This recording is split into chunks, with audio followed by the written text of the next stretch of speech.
Shen. Kumusta lang pagunlad ng iyong relasyon kay Boss C kamakailan? Hiniwalayan niya ba si Yenam Sheng? Nabanggit ba niya kung kailan kanya papakasalan? Papa.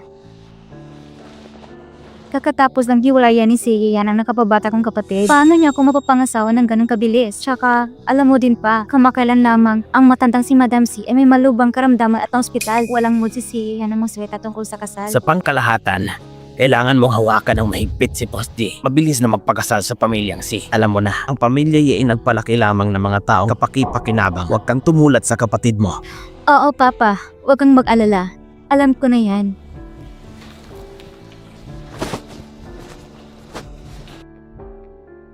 Yenam Sheng, hintayin mo. Si Seiyan ay maaari lamang sa akin. Xiaozi, hiniling ko sa'yo na maghanap ng dalawang pusa na may parehong uri ng dugo. Nahanap mo na ba sila? Oo, Boss C. Gayun pa man, para saan ko ang paghahanap ng dalawang pusa na may uri ng dugong type A? Buntis si baby ngayon, ngunit hindi maganda ang kalusugan ng pusang ito. Natatakot si Lola na kapag nanganak siya ay mahihirapan siya. Kaya hiniling niya sa akin na maghanap ng dalawang pusa na may parehong uri ng dugo. At ang boss mismo ang nag-aalaga sa kanya.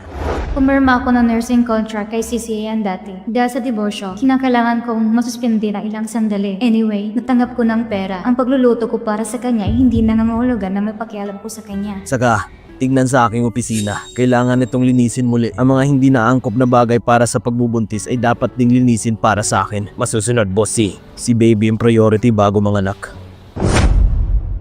Buntis si baby. Kailangan mo ding bumili ng mga supplements para pakainin ito. Bago bumili, suriing mabuti. Ito ay dapat na uri ng angkop para sa pagbubuntis. Okay, Boss C.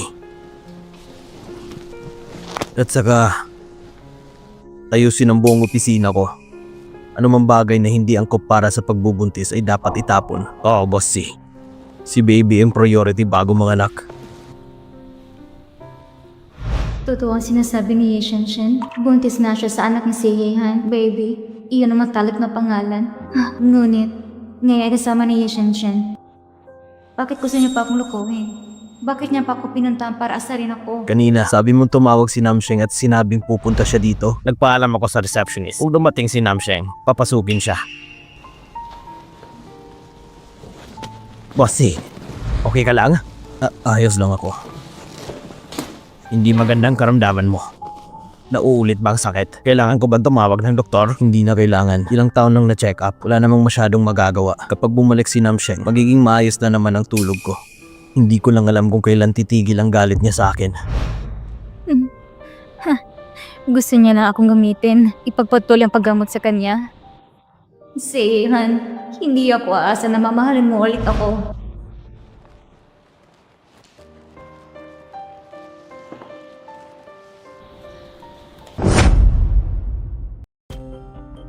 Yehan! Ikaw na naman. Bakit ka nandito, Ye Shenshen? Yehan! Alam kong may hindi pagkakaintindihan sa akin. Hayaan mo ako magpaliwanag. Tama na! Ye Shenshen. Nung una, ikaw at ang pamilya Deep, akala ko hindi na ako mabubuhay. Binantaan mo si Yenam Sheng na pakasalan ako sa halip na ikaw. Alam ko na ang lahat. Bakit may mukha ka pang ipapakita sa harapan ko? Yehan! Narinig mo bang sinasabi ni Yenam Sheng? Mahilig siya magnakaw sa akin simula pa nung mga bata pa kami. Nagsisilo siya na engage tayo. Kaya sinadya niya pakasalan ka imbis na ako. Ikaw, Shenshen, kasuklam-suklam ka talaga. Lakas loob ka pang tumayo sa harapan ko at sabihin na mali ako. Yehan! Tutulad ang sinasabi ko. Tumahimik ka. Ngayon, ayoko nang marinig ang bawat salitang sinasabi mo. Yes, Shenshen, binabalaan kita. Pwede bang hindi ka na magpakita sa harapan ko? Kung hindi mo naiintindihan ang mga salitang ito, kailangan kong ipadala ang pamilya niya kasabay ang pagkawala mo sa Yun Sheng. Yehan! At saka, wala kang karapatang banggitin ang pangalan ni Namsheng. Wala kang halaga kahit isang buhok niya.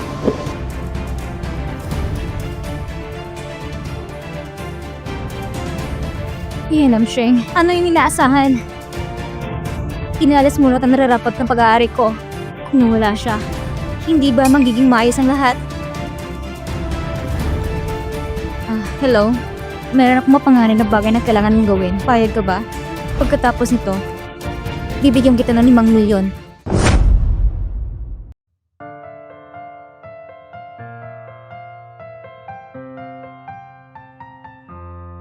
Kagabi, nag-iwan ka ng lunchbox at umalis. Hindi tumugon sa aking mga mensahe o sinagot ang aking mga tawag. Yenam Sheng, bakit mo ako iniiwasan? Walang rason. Ayaw na kita makita kahit kailan. Galit ka na naman sa akin. O ito ang paraan mo para parusahan ako? Yehan, tinatanong kita, niloloko mo ba ako? Hindi. Yehan, umalis ka na. Ayaw na kita makita kahit kailan. Pinaparusahan mo ba ako? Yenam Sheng, ayaw mo pa talaga akong makita. Okay, aalis na lang ako.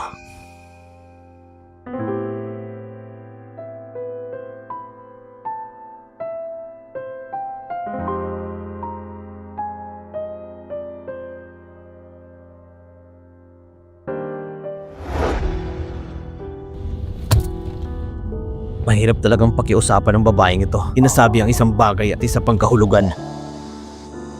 Yehan, umalis ka na. Ayaw na kita makita kahit kailan. Ayaw niya daw ako makita, kaya mas gusto ko pa siyang makita.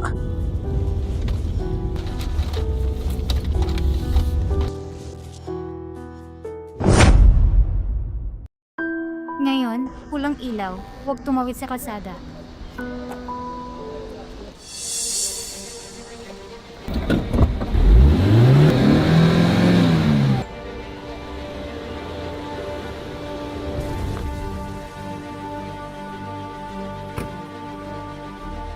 Mag-ingat ka, Nam Sheng!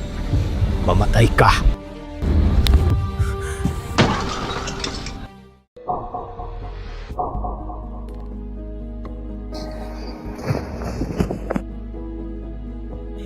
Nam Sheng, ano nangyari? Nam Sheng, gumising ka. Naririnig mo ba ako, Nam Sheng? Nakita niya ako. Kailangan kong tumakbo ngayon. Nam Sheng, gumising ka. Gumising ka. Dadalhin kita sa ospital. Doktor! Iligtas niyo siya! Mahinang paghinga. Nagbabantay ito sa buhay. Ihanda ang defibrillator.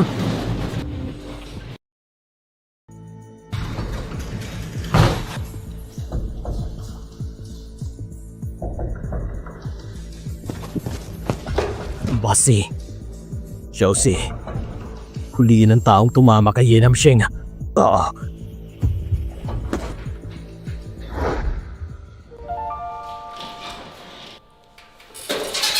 Doc, kumusta na siya?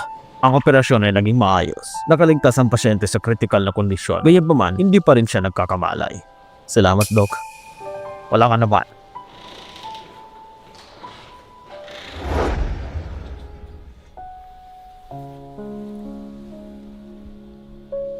Bossy, nahuli na namin ang taong responsable sa aksidente. Magbabayad siya ng malaki sa ginawa niya. Naghatid ng mensahe ang departamento ng pulisya. May nagbigay sa taong nagdulot ng aksidente at isang halaga ng pera. Sagasaan si Miss Nam Sheng. Sinabi ba niya kung sino ang nagturo sa kanya? Hindi. Gayunpaman, siya at ang taong iyon ay nakikipag-ugnayan sa pamamagitan ng telepono. Kasalukuyan kami nag-iimbestiga. Kapag nahanap mo na, sabihin mo agad sa akin. Hello, ang telepono sinubukan mong maabot ay kasalukuyan naka-off. Ha? Bakit naka-off pa? Tapos na ba? Maaaring ito'y nabigo. Hindi. Ngayon lang kami nakatanggap ng balita. Si Yenam Sheng ay nabangga ng kotse at dinala sa ospital. Pa, kumusta na po siya? Okay lang ba siya? Paano ko malalaman? Narinig kong iniligtas siya ni Bossy. Tsaka aktibong hinahanap ni Bossy ang salarin. Kumusta naman ang brat na ito kay Bossy? Pa, iligtas mo ako. May kinalaman ba ito sa'yo? Ako? Hindi ko naman sinasadya. Ito ay dahil kay Yenam Sheng. Patuloy siya kumakabi kay Yehan. Gusto niya sirena pamilyang Ye. Ginawa ko rin ito para sa pamilya Ye. Kaya naman, naghahanap ako ng makakatama sa kanya. Ang tanga mo naman. Nagkagawa ka ng isang bagay tulad ng pagpatay. Ayaw mo na bang mabuhay, ha? Hinayaan mo pang malaman ni Yehan. Ikaw, sinusubukan mo sirain ang pamilya Ye. Pa, hindi ako pwedeng mahuli. Ayaw ko mahuli. Kung malaman man ni Yehan, paano kita ililigtas? Dapat kang umamin. Sabihin mo ginawang mag-isa ng walang kaugnayan sa pamilyang Ye. Pa, Hindi mo ako kayang tutawin ng ganito. Anak mo ako, Papa. Kung hindi mo ako mailigtas. Pagkatapos, ibubunyag kong katotohanan. Nasakta mo si Yenam Sheng. At itago siya sa loob ng maraming taon. Ikaw. Boss C, na-trace namin ang numero ng teleponong iyon. Ito ay kay Yeshen Shen. Isumbong mo sa mga pulis. Hayaan siyang gumugol sa kanyang buhay sa bilangguan. Naglakas loob ka bang takutin ako? Pa, ang pamilya si ay humihingap para sa kasal ngayon. Anong dapat natin gawin ngayon? Ibig mo bang bantayan ang iyong anak na babae? Magpakasal sa isang pangit ang masakit sa wakas? Huwag mo akong istorbohin. Ngayon alam na ng lahat tungkol sa pakikipag-ugnayan sa pagitan ng pamilya C at ang pamilya Ye. Ang pamilya C pa rin ang pinakamayaman sa Yunsheng. Paano ko sila masasaktan? Papa, alam na ng mga tao ang tungkol sa kasal sa pamilyang Si at pamilyang Ye. Ngunit mayroon kang dalawang anak na babae sa pamilyang Ye. Pagpapakasal kay Ye Namsheng kay Si Yehan, isa rin itong kasal sa pagitan ng pamilya Si at pamilyang Ye. Maaari ding makinabang mula sa pamilyang Si. Ito ay tulad sa pagkampas ng dalaw tibol sa isang pato. Hindi ko inasahan na ganito kakamali siya. Ayaw niya? Bakit sa ano? Kailangan bang pagkasalan siya ng anak ko imbis na ikaw? Naglakas loob ka pang makinig. Kung hindi ako nakinig sa ngayon, hindi mo na sana ibinibintang anak ko. Wala naman akong alam, di ba? Sinasabi ko sa'yo, hindi ko kayang gawin mo ito sa iyong paraan. Pupunta ako sa si family at ilalandag kayong dalawa. Ang lakas ng loob mo! Bumalik ka dito! Hindi mo iiwan ang pamilya Ye! Bitawan mo ako! Bitawan mo ako! Lokong babae ka!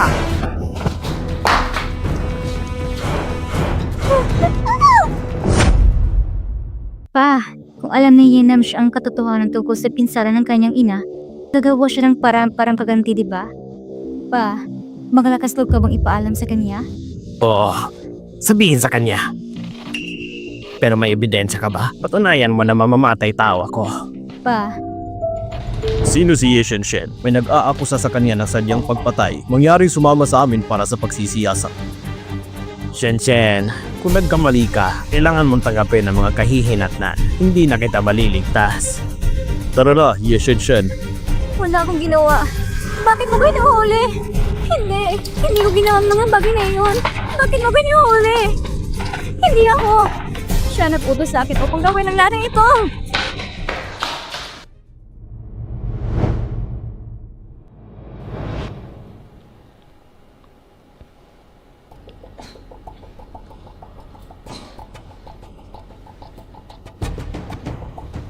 Gising ka na ba? Tatawagin ko ang doktor. Anong nangyari? Anong problema? Na-aksidente ka. 3 araw ka ng tulog. Matay ka! Naaalala ko. Gusto kong umupo. Dahan-dahan lang. Sinadya niya akong bungguin. Alam ko, si Yeshen Shen ang kumuha sa kanya. Ngayon, ang taong naging sanhi ng aksidente at si Yeshen Shen ay naaresto na. Sobrang galit sa akin si Ye Shenshen. Gayon pa man, naaresto siya. Kaya mo bang tiisin? Ano bang dapat kong tiisin? Bunto siya sa anak mo.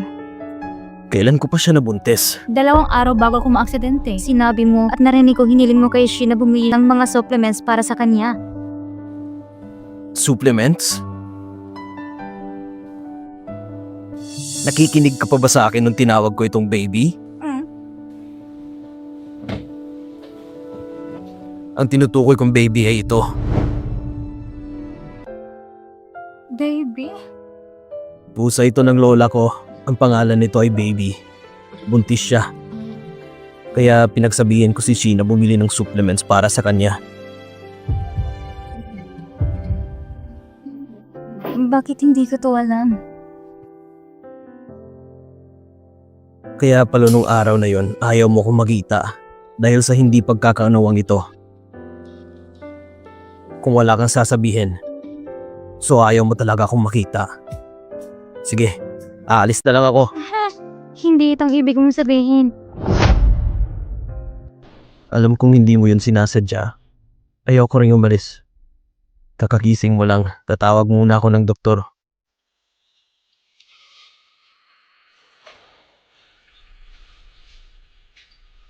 Hintayin mo ako.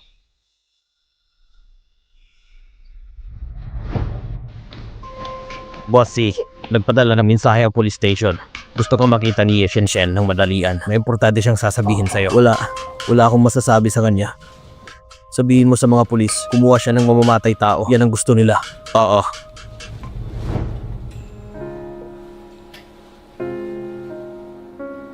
Pwede ba akong lumabas sa wheelchair para makalanghap ng sariwang hangin? Hindi ngayon. Tinayuan ka ng doktor na huwag masyadong kumilos. Maghintay ng ilang sandali. Ay nako, mahal kong anak. Ang lahat na ito ay dahil sa iyong masamang kapatid. Muntik ka na niyang patayin. Gusto mo bang pahirapan ng iyong ama at mapahamak? Teka. Nakadrip ang pasyente. Hindi dapat hawakan ng mga miyembro ng pamilyang makoma ng pasyente. Lumabas ka muna. Hayaan mo makausap ko sa nila ang aking ama. Huwag mong hawakan ng pasyente. Anong ginagawa mo dito? Kasi balita ko nabangga ka ng kotse. Kaya pumunta ako para bisitahin ka, ang aking mabuting anak. Nagdusa ka.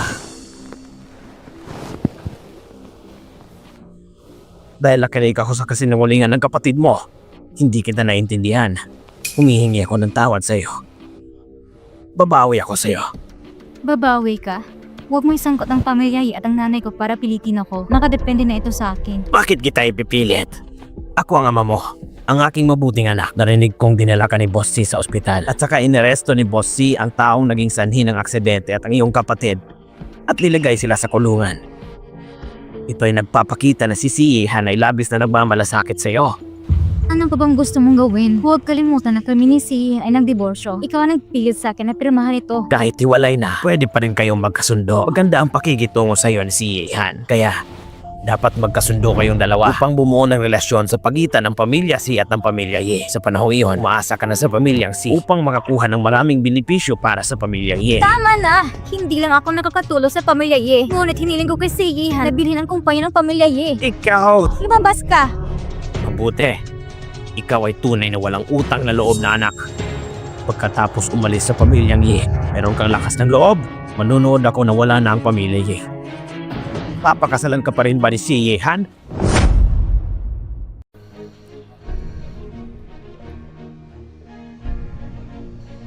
Gusto mo bang sumama ako sa'yo? Hindi na. Pwede akong sama ni Assistant Shi. Gusto ko magtanong kay Ye Shenshen ng ilang katanungan. Pagkatapos ay pwede na tayong umalis. Hindi mo na ba talaga ako kailangan?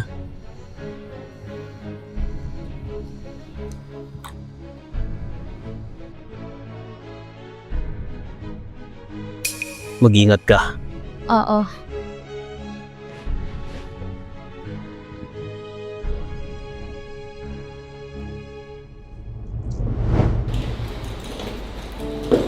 Bakit? Pumunta ka ba dito para kutsain ako? Ye Shenshen, tandaan mo, sa loob ng maraming taon, wala akong ginawang labi sa iyo. Pero bakit ganito ang galit mo sa akin? Pahirapan mo ako. Pressurein mo ako. Kahit gusto mo akong patayin. Hindi kailanang ginawa sobra-sobra. Iyan ang Sheng, ang iyong paghihira lamang ay pinakalabis na bagay. Ako na isang anak na babae ng pamilya Ye. Ang aking ina ang dating asawa na iyong ama. Ye Shenshen, bago pumasok ang aking ina sa pamilyang Ye, ang iyong ina ay patay ng maraming taon. Hindi niya sinira pamilya mo. So ano? Alam ko lang. Simula nang lumitaw kayo ng iyong ina, ako ay nag-isang tagalabas sa pamilyang Ye. Ikaw at iyong ina ay hindi matiis. So ikaw bang dahilan ng pagkadisgrasya ng ina ko? Ye Shenshen, ang aking ina ay nagpapakasal sa pamilyang Ye sa loob ng maraming taon. Tinatrato kanya na para sa naman at dugo na anak. Paano mo nagawa sa kanya ito? Ipagpalagay mo na lang na gusto ko siyang saktan. Ngunit ang babae ngayon ay lubang maingat.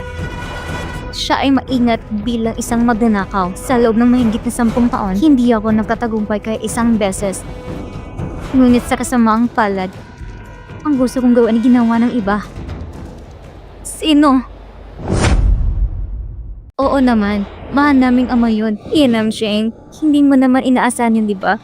Sinabi ko lang sa kanya na nakita ko ang ina na may karelasyon. Bagamat walang ebidensya, matibay siyang naniniwala dito. So, bagamat walang ebidensya, matibay siya naniniwala dito kasi bumulong ka sa tenga niya? Kaya, nakuma ang ina ko, siya ang nagdala nito sa kanyang sarili. Kung hindi niya narinig ang tungkol sa iyong pagkikipag-ugnayan, pagkatapos ay nagmamadali sa pamayang si upang ilantad ang lahat, kaya siya ay naitulak pababa ng hagdan. Sabi mo, itinulak ni Papa si Mama pababa ng hagdan. Nagkakagulat para sa pamilyang niya, kaya isakripisyo ang lahat. Akala ko matagal mo na ito malang. Ikaw at ang iyong ina ay sakripisyo para sa pamilya Ye. Tama, kaya niya sakripisyo ang lahat para sa pamilya Ye. Kaya, hindi rin siya darating para iligtas ka. Manatili ka dito. Paglikha sa sarili at pagsira sa sarili. Yan ang Heng! Kung kaya mo akong ilabas, matutulungan kita.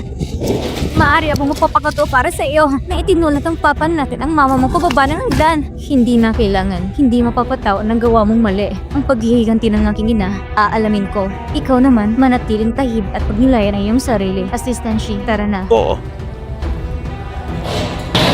Huwag kang umalis! Bumalik ka! Palabasin mo ko! Ayaw kong makulong dito! Mapanatag ka. Hindi ko mapapatawad ang mga nananakit sa iyo. 2 taon nang nakoma ang nanay mo. Sa simula, walang nakitang ebidensya.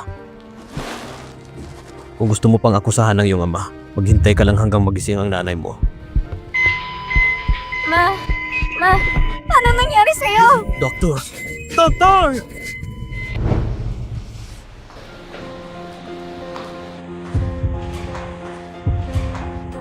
Dok, ano pong problema ng ina ko? Ang iyong ina ay nasa malalim na pagkawala ng malay. Ang lahat ng function ng katawan niya ay lumalala. Maaaring siya ay mahulog sa critical na kondisyon sa anumang oras. Dok, dapat mong iligtas ang aking ina. Pakiusap, Dok.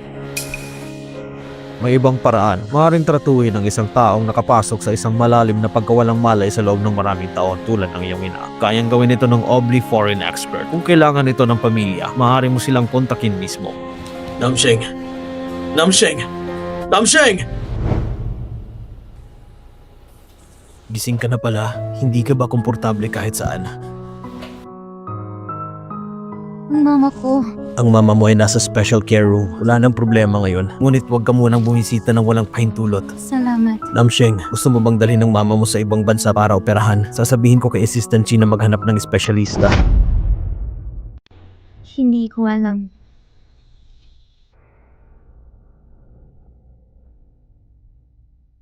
Palitaan mo ako kapag napag-isipan mo na. Sehan. Salamat sa pagtulong mo sa akin. Hindi mo kailangan pasalamat sa akin. Namsheng. Hindi mo kailangan sabihin niya sa iyong buhay. Sa wakas, ang tagal na nasa hospital. Na-discharge na ako at nakauwi na. Pinayuhan ng doktor na bigyang pansin ni Lola ang emosyon. Huwag kang magalit na walang dahilan. Hindi mo ako guguluhin. Hindi ako magagalit. Kung ngayon ay hindi na kita guguluhin. Simula ngayon, papakinggan na kita. Kung gano'n, kailan mo ibabalik dito ang apo ko? Maghintay ka ng kaunti, Lola. May mas magandang panahon kaysa dito. Hindi ba bumuti ang kalusugan ni Xiaoye? At kailangan pa niyang alagaan ang kanyang ina. Sapat ang paghihirap ni Xiaoye. Yehan, kung may oras ka, dapat mong alagaan siya. Tulungan mo pa siya. Alam ko, Lola. Hello, Madam. Nandito na si Master. Anong nasa kamay mo? Ito ay, natagpuan ko ito, naglilinis ako sa storage room. Para mga lumang gamit ni Master na nakatabi. Ilagay mo dyan, titignan ko ito mamaya. Oo.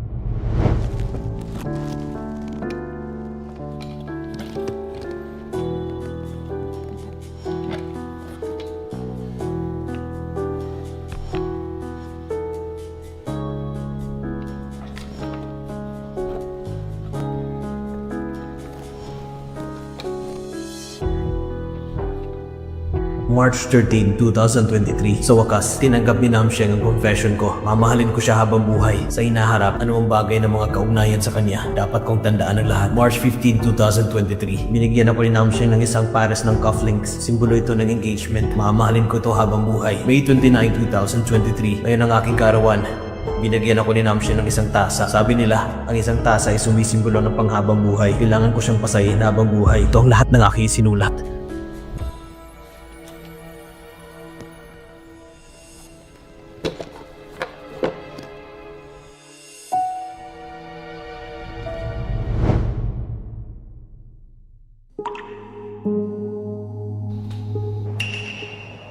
Hello?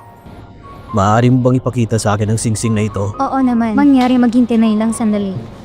Ang sarap talaga ng taste mo. Ang singsing na ito, isang natlaka-firm edisyon sa aking tindahan. Disenyo na namungunong taga-disenyo mula sa France. Ang konsepto ng disenyo nito ay hindi mapapalit ang pag-ibig.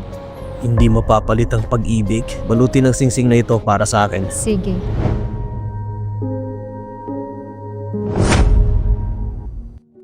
Nakapag-desisyon na ako. Gusto kong dalhin si mama sa ibang bansa para mapagamot. Sasabihan ko si Xiaoxi na makipag-ugnayan sa ospital. Gayon pa man, iniisip ko kung gaano katagal ang biyahe nito. Ako nang bahala sa pag-aasikaso sa lahat.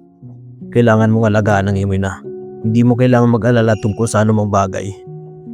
Maliban sa operasyon ng aking ina, wala ka nang iniisip na iba. Tungkol naman sa iyong ama sa pamilyang Ye, haharapin ko ito ng maingat. Bago ka bumalik, sisiguraduhin kong hindi siya magdudulot ng gulo. Nag-aalala pa rin ako. Nag-aalala sa ano tungkol sa akin?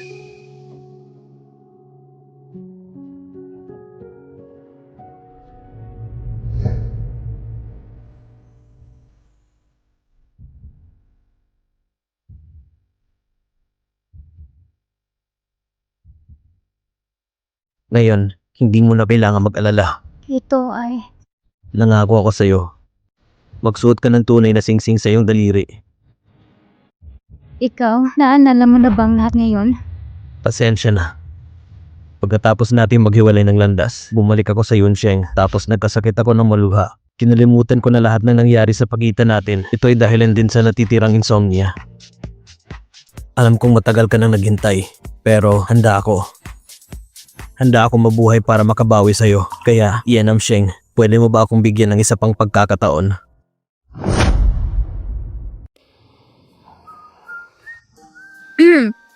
Tatlong taon, hinintay kitang bumalik mula yun siya sa dati nating iskinita para maglagay ng totoong singsing sa daliri ko. Sa pagkakataong ito, ikaw na maghintay sa akin. Para hintayin akong bumalik mula sa US para maglagay ng totoong singsing sa daliri ko. Okay? Okay.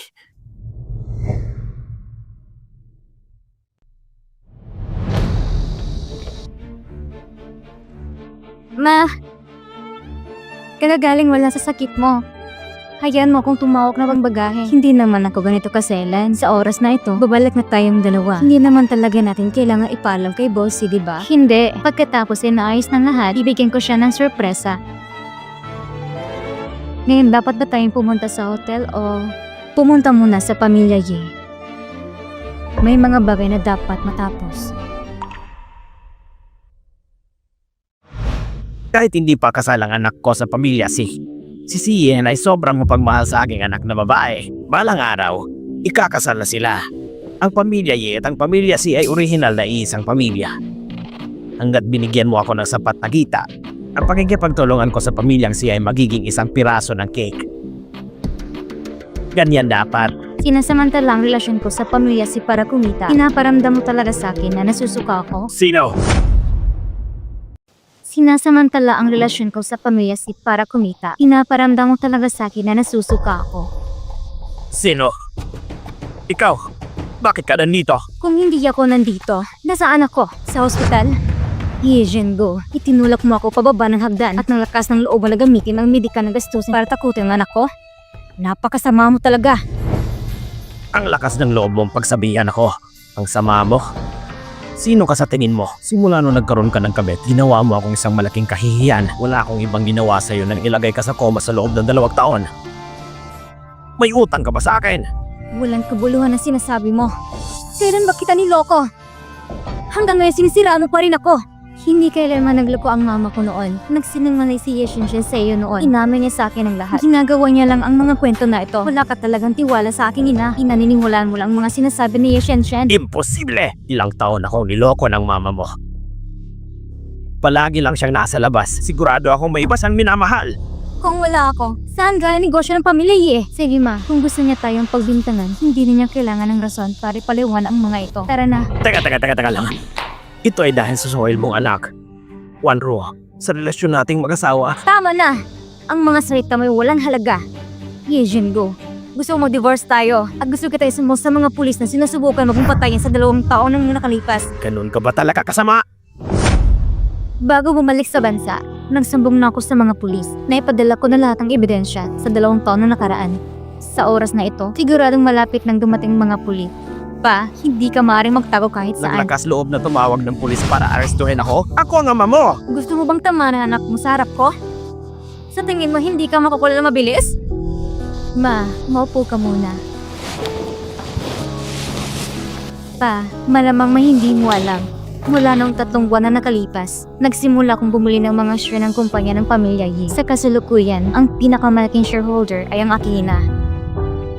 Sa simula, sa malaking suporta ng aking ina, bumuo ka na isang matagumpay na karera. Oras na para bitawan ng kumpanya ng pamilya Yi. Ano ito? Saan ka nakakuha ng pera? Walang limitasyon ng card na ito. Walang bayad ang paggamit nito. Kung hindi mo na ito kailangan, pagkatapos ay bibilin ko ang kampanya ng pamilyang Yi at ililipat ito sa'yo. Hindi na kailangan. Personal kong mabawi ang kontrol sa kumpanya ng pamilya Yi. May utang ako sa iyo. Babayaran kita ng paunti-unti. Hindi ko kailangan na gantihan mo ako. Pampubliko, pribadong split. Kahit na tayo magkasama, pero umaasa pa rin akong umaasa tayo sa isa't isa sa mga tuntunin ng ekonomiya. Gayon pa man, ito ay nakasalalay. Wala kang pakialam. Ikaw! Damit ng isang lobo na tupa. Sa taong iyon, nang itunulak ko ang mama mo pababa ng hagdan, dapat sinakal na kita hanggang mamatay. Ngayon, kailangan kong patayin ng 2 masamang babae. Tumigil ka! Bitawan mo! Namsheng, okay ka lang? Yejian ko, may nagulat na sinadya mong pumatay ng tao. Ngayon, sumama ka sa amin para sa pagtatanong. Tara na, magsumbong sa polis para arestuhin ang tatay mo. Hindi ka magkakaroon ng mabuyabang kamatayan. Okay lang yan. Sa loob ng maraming taon, naghihirap ka dahil sa akin. Ma, anong pinagsasabi mo? Ikaw ang aking ina. Mahal mo ako. Alagaan mo ako. Tapos, makakatulog kung iisip po rin ang iyong kaligayahan. Dapat kausapin mo si Bossy tungkol sa pagbabalik natin.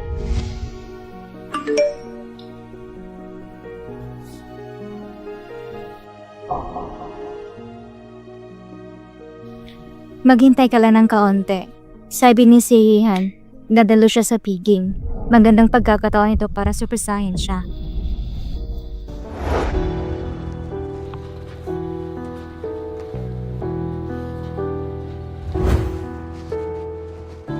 Bossy, cheers!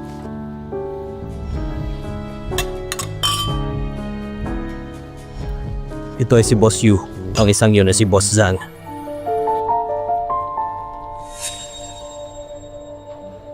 Walang hiya, ang paghahanap ng bagong kaligayahan ay napakabilis.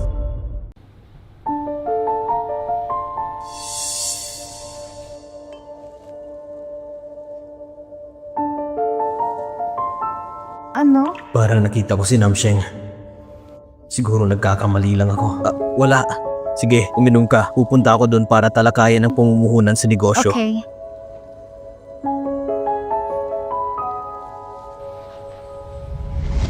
Miss Chen, may chismis sa pagitan ninyo ni Bossy. Totoo ba yan? Sa pagbabalik ng bansa ay naging tagapagsalita para sa bagong produkto ng kumpanya ng pamilya Sting. Sinusuportahan ka ni Bossy. Sigurado akong gusto ka niya. Sa Seyehan, sumusuporta kay Nick. Hindi ba dapat gawin niya iyon? Maganda ka. May magandang background at isang bagong sikat na modelo. May gusto sa'yo si Bossy. Halata naman, di ba? Oo, isa lang perfecta tulad ni Miss Chen dito. Hindi tulad ni Ye Namsheng. Ang kanyang itsura ay napakaganda at ang kanyang moral ay sira. Sinadya niyang pakasalan si Bossy imbes na kapatid niya. Ang paggawa ng mapangwasak na bagay na ito ay tunay ng walang hangat. Peking nobya, paano nila nalalaman ang tungkol dito? Ang pamilyang Ye ay talagang hindi isang magandang bagay. Ang magkakapatid ng pamilyang Ye ay isa ay peking nobya. Ang isa ay kamukha ng hitman at ng ama. Sinasabi sa iba ng gusto ni Bossy si Ye Namsheng at piliting pakipagrelasyon kay Bossy. Para sa kanilang sariling kapakanan, ang pagsalis sa pamilyang ito ay malas din para kay Bossy. Kung si Miss Chen ay nasa tabi ni Bossy, mabuti na nga eh. Kasama si Miss Chen dito, tingnan kung paano naglakas loob ng pamilya Yi na sabihin gusto ni Bossy si Ye Namsheng. Mukhang kailangan mas tumpak ang iyong impormasyon. Narinig ko ilang araw na ang nakalipas na si Ye Zhanggu ay inaresto. Wala lang makakapit kay si Yihan. Paano mo nalaman ito? Sino ka ba? Nagsalita ka tungkol sa pamilya na may ganitong mga detalye? Akala ko alam ko kung sino ako. Ako si Ye Namshing, ang dating asawa ni Si Yehan. Ikaw si Ye Namshing?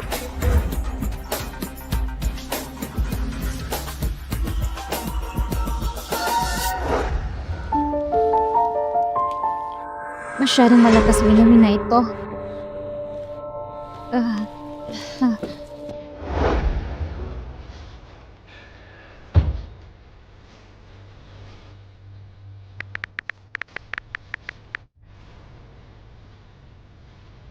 Anong ginagawa niya? Bakit hindi siya nagre-reply sa mga messages ko? Anong meron? Anong problema? Bakit parang napakaseryoso nung binabasa mo yon? Meron ka bang kamakailang mga alalahanin? Wala. Ikaw ang may mga alalahanin.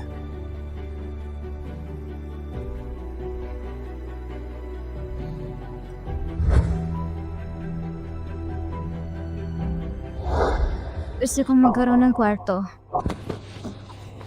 Oo. Mrs. C, tapos na ang lahat. Mananatili ka sa karaniwan mong silid sa hotel. Mrs. C, bakit ako nagkamali sa pagkuha ng courtesy hinihan? Salamat po.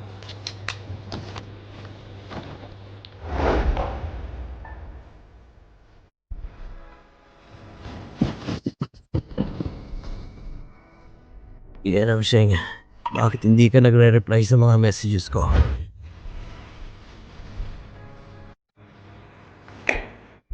Ang pagsasabi na walang alalahanin, ngunit nagawa ng inumin tulad nito, ihahatid na kita pa uwi. Pumunta sa hotel, ang karaniwang tinutuluyan mo.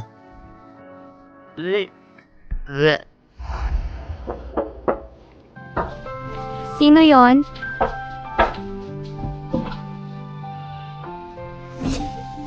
Seihan? Seihan! Anong ginagawa mo?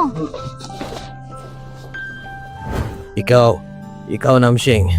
Bakit hindi ka nagre-reply sa mga messages ko?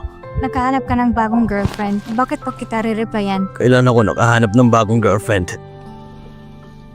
Namsheng, miss na kita.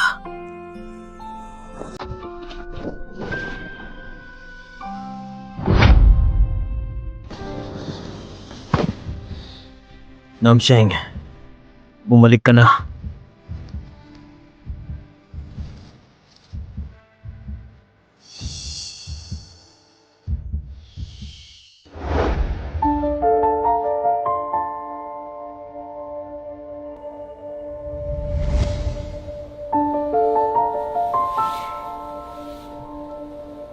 Saan ito?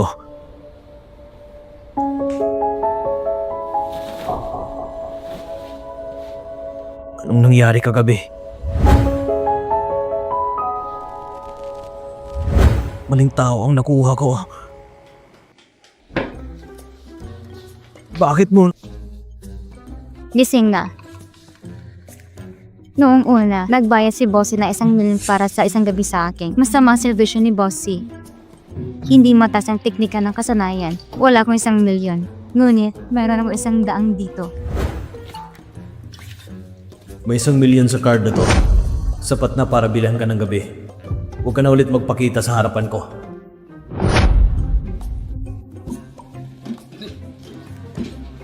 Ikaw?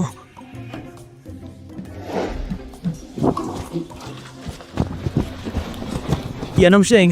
Aalis ka pagkatapos matulog sa akin. Napaka-iresponsable mo. Aalis ka pagkatapos matulog sa akin. Napaka-iresponsable mo. Hindi ko ba natutunan yan kay Bossy? Saka bakit ka bumalik na hindi nagpapaalam sa akin? Nagkahanap ka ng bagong girlfriend. Ano pang sasabihin ko sa'yo? Kailan ba ako nagkaroon ng bagong girlfriend? Ha? Hinihintay ka ng bagong girlfriend mo. Shen Sin? Nagkataon lang. Kayong dalawa. Miss Chen, huwag mong intindihin. Nagkataon na nakita kami ni Bossy. Wala naman kaming relasyon. Walang relasyon? Kuya, di ba sabi mo mapapakasal ka sa hipag ko pagbalik niya? Kuya? Ikaw? Insan ko si Zen Sin. Pero may nabasa akong balita. Ang balita sa entertainment ay peting lahat. Kakaway ko lang galing France. walang mapagkukunan. Kaya kinakailangan ko umasa sa aking pinsan para bigyan niya ako ng resources. Kaya magbasa ka ng entertainment news tungkol sa akin at kay Zen Sen Sen na magkasama. Sister-in-law, hindi ka maniniwala sa entertainment chismis, di ba? Kaya pala kagabi kakaibang titig mo sa akin. Yan ang Sheng. Wala kang masyadong tiwala sa akin. Hindi ko naman sinasadya. Tsaka wala ka rin namang tiwala sa akin noon. Sorry, kailangan ko nang umalis. Noong una kong nakikilala ang pinsan mo, sobrang nahihiya ako. Si Han. Paano ko harapin ang mga tao? Iuuwi na kita. Itatago kita sa bahay. Hindi na kailangan magpakita sa sino man. Gusto mo ba ako ikulong? Gusto ko, akin ka lang.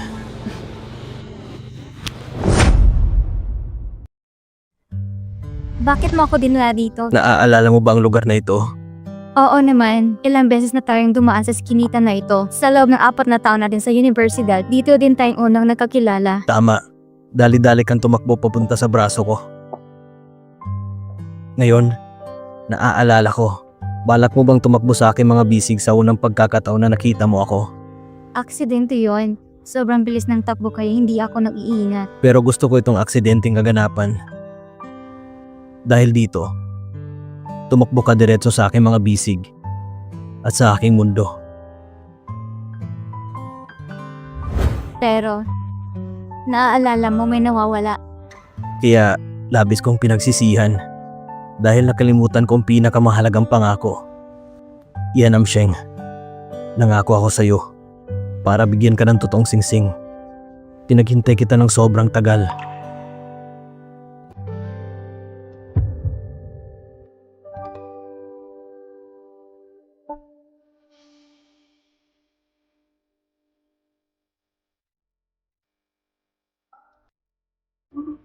Yan ang Sheng. Payag ka bang maging may-ari ng singsing na to? Pakasalan mo ako ulit. Oo, gusto ko.